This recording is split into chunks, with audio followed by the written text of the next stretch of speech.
If you are seeing this video then बहुत ज़्यादा chances हैं कि आपने या आपके किसी क्लोज रिलेटिव ने नीट का एग्ज़ाम दिया है। सो अगर ऐसा है then this video is gonna be very helpful for you, क्योंकि नीट का एग्ज़ाम हो चुका है। ये वीडियो जब तक अपलोड होगा तब तक आंसर की भी आ चुकी होंगी और आपके अपने मार्क्स कैलकुलेट करने में आप लगे होंगे कि कितने मार्क्स आपके आए हैं। Hey guys, welcome to college मेला वंस अगेन। सो नीट का एग्ज़ाम हो चुका है, वापस से वही सब हलचल चालू हो गई है। नीट का रिजल्ट आने वाला है थोड़े ही टाइम पे।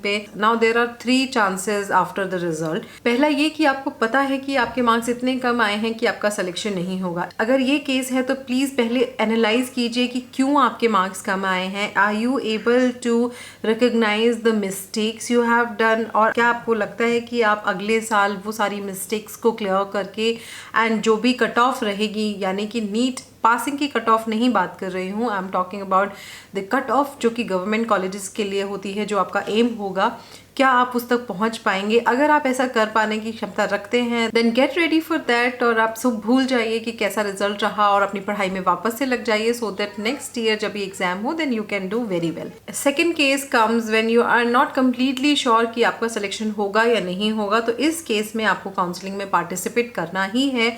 तो ये मार्क्स हो सकते हैं कट ऑफ से ऊपर, लेकिन 600 या 590 से जो नीचे के मार्क्स होते हैं, वो जो मार्क्स होते हैं उसमें थोड़ा सा कंफ्यूजन रहता है कि सिलेक्शन होगा या नहीं होगा, या आपको अगर गवर्नमेंट कॉलेज में एडमिशन लेना है तो उसके लिए सीट मिलेगी या नहीं मिलेगी, बिल्कुल एज पर रहते हैं आप। And the third case is when you know that you are going to get a seat, लेकिन ऐसा नहीं है कि आपको रिजल्ट का पता पड़ गया है कि आपको सीट मिलने वाली है, now you are completely relax. No, this is the best time to work upon your college list. और आपको इस वक्त सबसे ज्यादा इंपॉर्टेंट होगी कि आपको कौन से स्टेट में आप जाना चाहते हो, कौन से कॉलेज को आप एंट्री लेना चाहते हो, because this will decide your future. ये बहुत इंपॉर्टेंस रखता है कि आपने कौन से कॉलेज से एमबीबीएस किया है। तो अब आपका काम बहुत बढ़ जाता है, आपको अपनी प्रायोरिटी के हिसाब से कॉलेजेस की लिस्ट बनानी होगी, और किस तरीके से आप जब काउंसलिंग में कॉलेजेस के बारे में पूछा जाएगा तो टॉप रैंक पर आप किस कॉलेज को रखेंगे, और उसके बाद किस तरीके से डिसेंडिंग ऑर्डर्स में आप कॉलेजेस को रखेंगे। तो basically this short video is just to make you inform कि आगे क्या होने वाला है और आपको उसकी तैयारी किस तरीके से करनी है। तो फर्स्ट, आपका जो रिजल्ट आने वाला है उससे पहले आपको आंसर कीज मिल जाती हैं, एनटी की वेबसाइट पर भी वो अपलोड होंगी, तो उससे आप अपना आंसर चेक कर सकते हैं। उसके बाद में आप ये देख सकते हैं कि आप किस पोजीशन पर लगभग आ रहे हैं, तो उसके हिसाब से आप अपने कॉलेजेस की लिस्ट बनाइए, आप उनके बारे में जानिए कि कौन सा कॉलेज कहाँ है आपके यहाँ से, आपको कितनी दूर आपको जाना है, कौन से स्टेट में आप जाना प्रेफर करोगे। अगर और काउंसलिंग के दौरान जो आपको कॉलेज चाहते हैं अगर वो नहीं मिलता है तो उसके बाद second priority, third priority and so on आप किन कॉलेजेस को रखेंगे। इसके अलावा ये भी है कि अगर आपका एमबीबीएस में सिलेक्शन नहीं हो रहा है, so are you willing to take admission into BDS. NEET जो एग्जाम है उसके रिजल्ट पर एमबीबीएस और बीडीएस के अलावा और भी डिफरेंट जो फील्ड्स होते हैं वो बेस्ड होते हैं, तो वो आप लेना चाहते हैं तो वो भी आप ले सकते हैं। नीट हो गया है तो नीट का जो एग्जाम है उसका रिजल्ट आएगा, यानी कि neet.nta.ac.in पर उसका रिजल्ट आएगा। अब नीट जो एग्जाम है इससे आप MBBS, BDS, BAMS, BHMS, BSMS और डिफरेंट कोर्सेज के अंदर इससे आप एडमिशन ले सकते हैं। और रिसेंटली अभी इसमें जो नया चेंज है वो ये है कि अगर आपको सेंट्रल यूनिवर्सिटीज़ यानी कि एएमयू या बीएचयू इस तरीके की यूनिवर्सिटीज़ से आपको अगर बीएससी नर्सिंग करनी है तो उसके लिए जो एडमिशन होगा वो भी नीट के मार्क्स के बेसिस पर होगा। तो ये एक इम्पॉर्टेंट एग्जाम हो जाती है। अब यहाँ पर मैं आपको ये बताना चाहूँगी, बहुत ही इंपॉर्टेंट इन्फॉर्मेशन है कि नेशनल मेडिकल काउंसिल यानी कि एनएमसी की वेबसाइट जो है उस पर जाइए, और उस पर जाकर अपने कॉलेजेस की जो लिस्ट होती है कि आपके स्टेट में या आपको कहाँ जाना है, कि उन स्टेट के या जिस कॉलेज की आप प्रेफरेंस रखें तो क्या वो गवर्नमेंट कॉलेज है या वो प्राइवेट कॉलेज है, तो इस तरीके की इन्फॉर्मेशन देख लीजिए। क्योंकि कई बार ऐसा हो जाता है कि कॉलेजेस को ना रिकग्निशन नहीं होती है, तो वो आपको बाद में इशू कर सकता है। एनएमसी की वेबसाइट का लिंक है www.nmc.org.in। इसके बारे में आपको यहाँ पर कॉलेज के इन्फॉर्मेशन मिलेगी, उसका जो ओपनिंग ईयर होता है वो मिल जाएगा, रिकग्निशन, एफिलिएशन सब मिलेगा।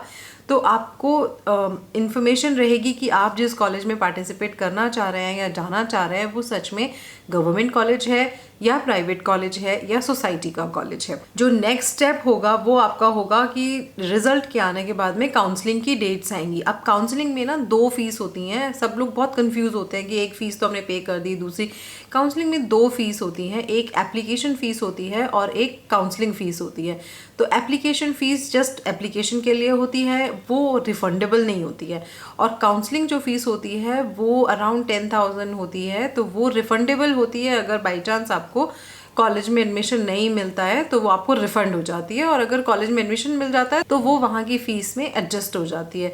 तो उसके बारे में आपको चिंता नहीं करनी है, बट आपको यहाँ पे 2 फीस पेमेंट करनी होती है। जो काउंसलिंग प्रोसेस है उसके लिए आपको बहुत सारे डॉक्यूमेंट्स तैयार करके रखने होते हैं। तो डॉक्यूमेंट्स की लिस्ट मैं आपको बता देती हूँ। जैसे कि आपको रखना होगा अपना ID, Aadhaar, which is very very important. उसके अलावा 10th, 11th और 12th की मार्कशीट, 10th और 12th का सर्टिफिकेट, आपका कास्ट सर्टिफिकेट, डोमिसाइल। हालांकि ऑल इंडिया के लिए डोमिसाइल की जरूरत नहीं होती है, लेकिन जब आप स्टेट्स के लिए अप्लाई करते हो तो वहाँ की काउंसलिंग के लिए आपको डोमिसाइल चाहिए होता है। इसके अलावा आपका ट्रांसफ़र सर्टिफिकेट और भी कोई आपको लाइक फिजिकल डिसेबिलिटी है या कुछ इस तरीके के डॉक्यूमेंट्स जो भी आप वहाँ पर दर्शाना चाहते हैं उसका डॉक्यूमेंट। जैसे कि अगर आप EWS में आते हैं तो आपको EWS का सर्टिफिकेट दिखाना होगा। अगर हम कट ऑफ की बात करें तो नीट में जनरल कैटेगरी के लिए जो परसेंटाइल है वो है 50 परसेंटाइल, जबकि SC, ST और OBC एस्पायरेंट्स के लिए ये परसेंटाइल है 40 percentile. I am talking about percentile, I am not talking about percentage. अगर हम पर्टिकुलरली ऑल इंडिया की काउंसलिंग की बात करें, ऑल इंडिया कोटा की जितनी भी सीट्स होती है उनका जो 15% है वो ऑल इंडिया की काउंसलिंग से फिल होता है। इसके अलावा सारी डीम्ड यूनिवर्सिटी, सारी सेंट्रल यूनिवर्सिटीज यानी कि Aligarh Muslim University, Banaras Hindu University, DU और जामिया मिलिया इस्लामिया, इनकी भी सारी सीट्स इसी से फिल होती हैं ऑल इंडिया काउंसलिंग से।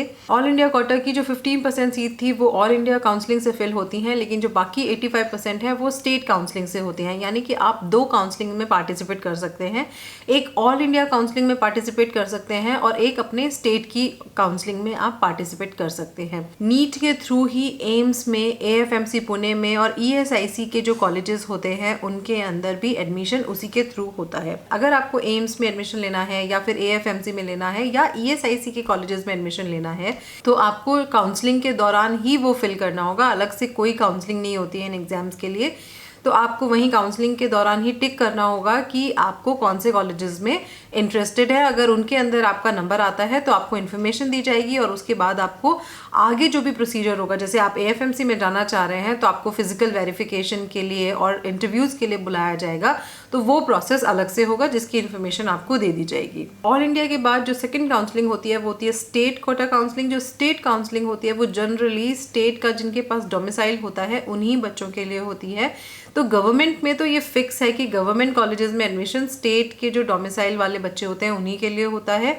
हालांकि कुछ कुछ स्टेट्स ने उनके जो प्राइवेट कॉलेजेस होते हैं उनके लिए दूसरे स्टेट्स को ओपन कर रखा है कि आप वहाँ आकर एडमिशन ले सकते हैं। Last but not the least एक बहुत इंपॉर्टेंट इन्फॉर्मेशन ये है कि जो काउंसलिंग होती है वो मल्टीपल स्टेप्स में होती है, यानी कि first round, second round, mop up round and stray vacancies. पहले ऑल इंडिया की जो काउंसलिंग होती थी उसमें सिर्फ 2 राउंड होते थे और बाकी सीट स्टेट्स को ट्रांसफर हो जाती थी, बट लास्ट ईयर से ये चेंज हो गया है। अब ऑल इंडिया की जो सीट्स हैं वो स्टेट्स को ट्रांसफ़र नहीं होती हैं। सो अब यहाँ पर होता है फर्स्ट राउंड, सेकेंड राउंड, फिर मॉपअप राउंड और स्ट्रे वैकेंसीज। और इसके अलावा स्टेट्स का अपना जो राउंड होता है first round, second round and mop up round और स्ट्रे वैकेंसीज अलग से होती हैं। तो आप इस बात को लेकर हताश मत होइएगा। अगर आपको फर्स्ट राउंड ऑफ काउंसलिंग के अंदर सीट नहीं मिलती है तो आप डेफिनेटली सेकेंड राउंड या थर्ड राउंड तक भी जा सकते हैं काउंसलिंग के लिए। तो आप इस बात के लिए प्रिपेयर रहिएगा। आई होप ये इन्फॉर्मेशन आपके लिए बहुत यूजफुल रहेगी, क्योंकि this is the crucial time when you have to make list, when you have to prepare your all the documents to get admission. So for those who are getting admission, best of luck.